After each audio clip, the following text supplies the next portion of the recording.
Teori pembelajaran. Yang pertama yaitu teori behavioristik.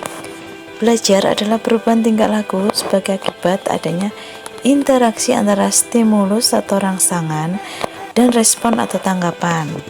Faktor lain ini juga dianggap penting adalah faktor penguatan.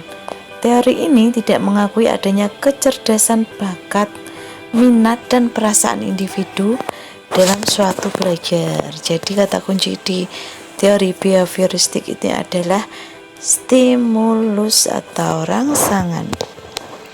Kemudian yang kedua itu teori kognitif.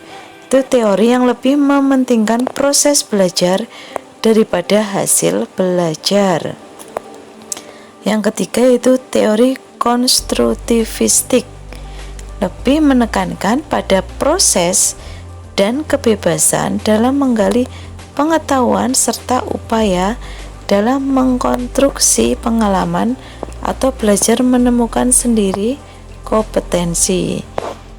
Yang keempat yaitu teori humanistik.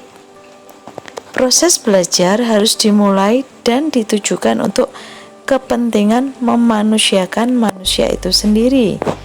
Teori ini sangat mementingkan isi yang dipelajari daripada proses belajar itu sendiri. Yang kelima yaitu teori sibernetik. Belajar adalah pengolahan informasi. Tokoh-tokoh dalam teori pembelajaran yang pertama yaitu tokoh kognitif. Di sini ada Jerome Bruner, Piaget, Ausubel, Gardner, dan Gesell. Yang pertama tadi tokoh kognitif Jerome Bruner yaitu membagi kognitif ke dalam 3 tahap, yaitu tahap enaktif di mana anak berusaha memahami lingkungan.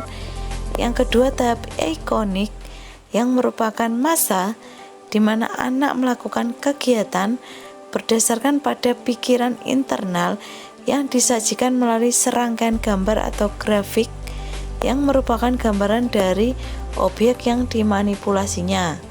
Yang ketiga tahap simbolik yang merupakan masa di mana anak telah mampu memiliki ide atau gagasan abstrak yang sangat dipengaruhi oleh kemampuan dalam bahasa dan logika.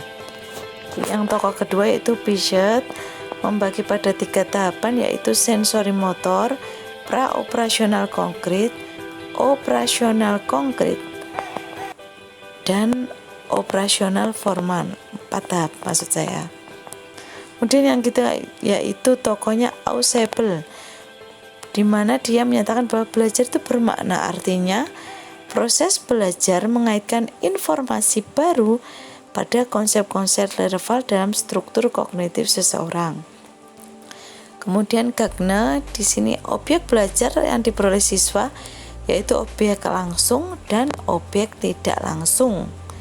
Yang terakhir tokoh terakhir dalam teori kognitif yaitu Gesell, yaitu penyajian konsep harus lebih mengutamakan pengertian, pelaksanaan kegiatan harus memperhatikan kesiapan intelektual siswa.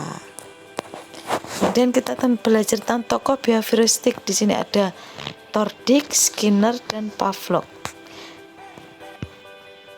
Tordik yaitu belajar adalah proses interaksi antara stimulus dan respon.